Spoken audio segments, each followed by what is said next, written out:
네, 앞서 보신 것처럼 시진핑 주석이 사면임 확정에 이어 최측근과 충성파로 최고 지도부를 새롭게 구성한 걸 두고 외신들의 분석도 잇따르고 있습니다. 아침엔 월드 유미애 기자에게 자세하게 들어보겠습니다. 네, 유 기자, 외신들은 어떻게 보도를 하고 있나요? 네, 대부분 부정적입니다. 먼저 가디언 보도 보시겠습니다. 네, 시 지석을 둘러싼 개인 숭배 현상이 심해질 수 있다고 분석했습니다. 그러면서 당과 나라에서 한 목소리만 들릴 위험이 커졌다고 비판했습니다. 네, 다음은 뉴욕타임스의 보도입니다. 네, 중국이 과거 서방과 우호적이었던 시대에 언어와 가정을 내버리는 또 하나의 단계로 나아갔다고 전했습니다. 네, 중국이 앞으로 더 강경한 외교 정책을 취할 걸로 본 건데요. 네, 이런 가운데 시 주석의 연임이 오히려 서구엔 전화위복이라는 분석도 나왔습니다. 네, 미국의 정치 전문 매체 포린 폴리시는 서구에겐 전화위복이라면서 이유는 이렇게 들었습니다.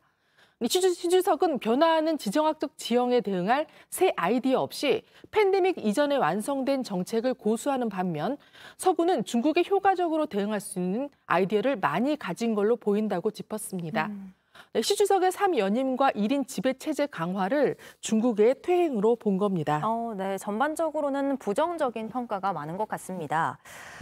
자, 다음은 러시아 우크라이나 소식이죠? 네, 러시아 전투기가 또 민간인 주거 지역에 추락했습니다. 네, 얼마 전 전투기가 자국 아파트에 추락해 34명의 사상자가 나온 지 일주일도 안 돼 이런 사고가 또 발생한 건데요. 이번엔 훈련 비행을 하다 추락을 했습니다. CCTV에는 전투기가 거의 수직으로 내리꽂히면서 시뻘건 화염이 맹렬히 번지는 모습이 포착되기도 했습니다. 전투기 조종사 2명은 숨졌지만 민간인 피해는 발생하지 않았습니다. 네. 일단은 민간인 피해가 발생하지 않아서 다행이라고 하지만 조종사들이 숨졌군요.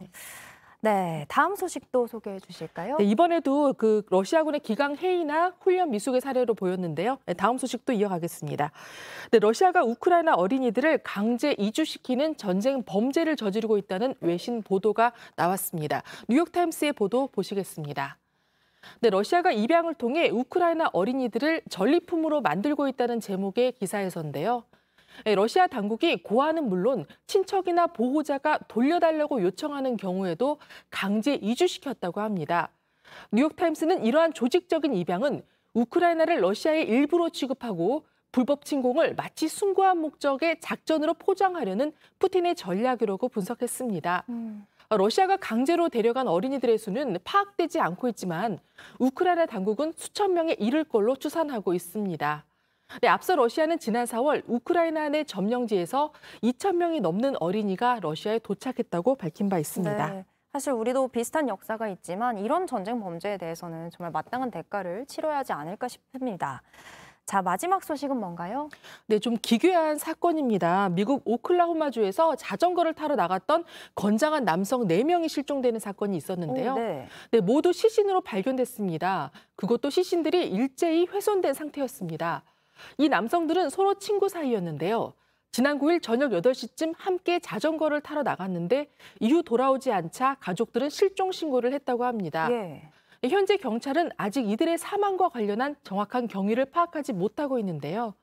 일각에서 마약 조직 연루설도 있었지만 경찰은 아직 증거를 못 찾았다라고 의혹을 일축했습니다. 피해자의 가족들은 건장한 성인 남성 4명의 시신이 모두 훼손된 채 발견됐다는 사실을 믿을 수 없다며 경찰에 철저한 조사를 요구했습니다. 또 한 사람이 성인 4명을 죽이고 시신을 훼손하는 건 있을 수 없는 일이라며 공범 가능성도 제기했습니다.